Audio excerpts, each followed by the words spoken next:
Gracias, señora presidenta. Creo que a estas alturas del debate hemos hecho expresiones técnicas de carácter científico inclusive, con datos estadísticos. A lo mejor hemos hablado de verdades y también de mentiras. Pero la verdad es de que algún señor asambleísta indicó de que en momentos difíciles tenemos que arrimar el hombro para salir del problema. Pero el señor presidente de la República indica lo contrario, que no tenemos problemas. Yo no sé si la crisis económica es un problema, si la recesión económica es un problema para el país. Desde mi punto de vista, indudablemente que lo es. Entendiendo de que al momento el Ecuador atraviesa por una circunstancia, de acuerdo a los artículos que hemos recibido, tanto de España cuanto de Estados Unidos, una situación económica sumamente crítica que vive el Ecuador. Por tanto, esto no puede ser mentira, ya que están afirmando datos que vienen desde el exterior. Por otro lado, tenemos que ponernos de acuerdo para ver qué mismo hacemos con esta ley. Porque para iniciar, señora presidenta de la comisión, ni siquiera nos hemos puesto de acuerdo en el nombre de la ley.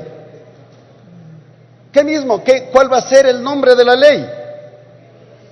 Yo creo que hubo la propuesta que sea ley orgánica para la regulación excepcional del sistema salarial.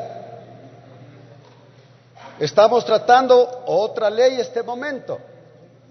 Pero entonces, comencemos por ello, a fin de poder definir claramente si es que esto es excepcional por el tiempo, es excepcional por el sistema que se está adoptando, es excepcional por varios artículos que a este momento se están reformando, o por qué es lo excepcional.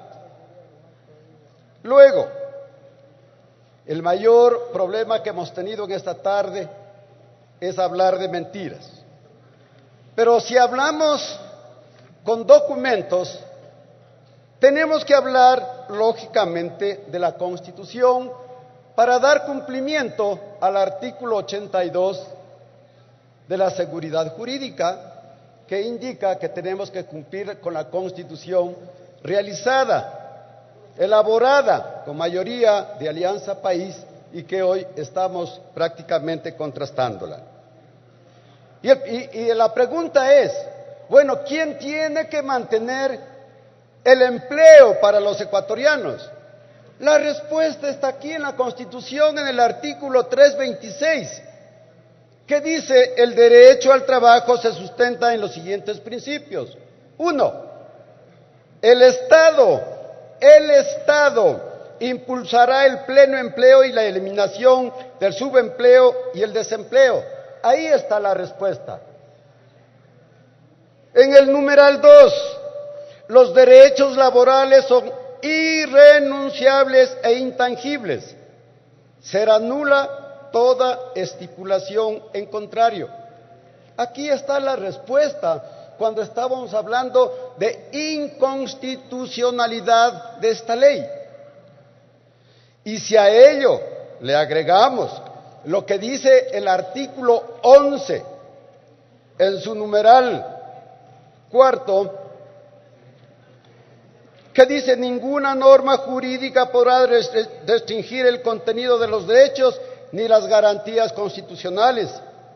En el 8, en el segundo párrafo, será inconstitucional cualquier acción u omisión de carácter regresivo que disminuya menoscabe o anule injustificadamente el ejercicio de los derechos. Y así podemos seguir revisando la Constitución. Por eso, señora Presidenta, tenemos entonces que ponernos de acuerdo, volver a revisar el texto de la ley desde su nombre, porque caso contrario vamos a tener que asimilar la propuesta que nos estaba haciendo un asambleísta de Alianza País, que dice que entonces propongamos el modelo de Brasil o el modelo de Venezuela. ¿Cuál modelo será el que funcione para el Ecuador? ¿Cuántos países tienen este tipo de ley? 12 países en el mundo, y que nosotros seríamos el 13º. Pero entonces, ¿para qué estamos pidiendo que se disminuya o se aporte con el salario los que más ganan? Es decir, pasando el sombrero para poder colectar los recursos económicos y para poder financiar esta propuesta de ley. Razón por la que realmente es sorprendente de que tratemos este momento sin haber revisado esta ley, sin haberla consensuado, sin haberla socializado adecuadamente. En los medios de comunicación se ha dicho de que esta ley perjudica a los trabajadores y por tanto no debe pasar. ¿Por qué? Porque perjudica en el 1/3 de sus bienes para su cesantía. Entonces ahí viene el gran problema, que trata de la cesantía, incrementar el 1/3 y disminuir su salario, mientras lo que es conveniente es ponerse de acuerdo entre el trabajador y quien hace de patrón en este caso.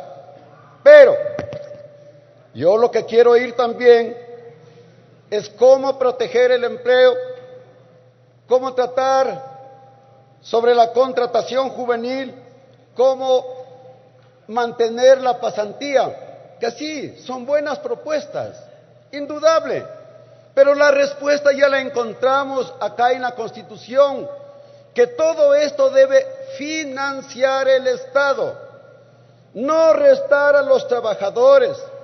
Y lo que se está utilizando ahora es la palabra solidaridad, un sentido humanitario. Y así no se pueden hacer leyes, así no se puede tratar algo que va a permanecer excepcionalmente por 6 meses o por 1 año o por 8 meses, que no sabemos en qué va a quedar. La razón por la que, señora Presidenta, realmente me admira también cuando estamos hablando de las obras que ha hecho el gobierno, sí. Y una de las señoras asambleístas dijo que hay más de 500 kilómetros de carretera. Sí, posiblemente, pero de allí hay que restar 90 kilómetros que restan para construir la carretera panamericana desde el Chota hasta Rumichaca, porque no está construida, y eso fue un ofrecimiento del señor presidente. Tiene 1 minuto, asambleísta. Gracias, señora Presidenta. Y me alegro que usted haya visitado mi provincia y allí se haya enterado de que los mayores problemas que tenemos en la economía es el exceso de impuestos. Y a eso se está denominando la flexibilización. Salvaguardias. Este momento, señores asambleístas, se está cobrando el pago anticipado del impuesto a la renta, cuando no hay trabajo, cuando no se ha comercializado un solo dólar, y sin embargo se está cobrando a la gente que no tiene ni siquiera para comer. A ver, entonces, revisemos todos estos aspectos y ojalá, una vez que esto sea cambiado, modificado o actualizado, nos sirva de provecho para los ecuatorianos. Caso contrario, la recomendación sería que vaya al archivo. Gracias, señora Presidenta.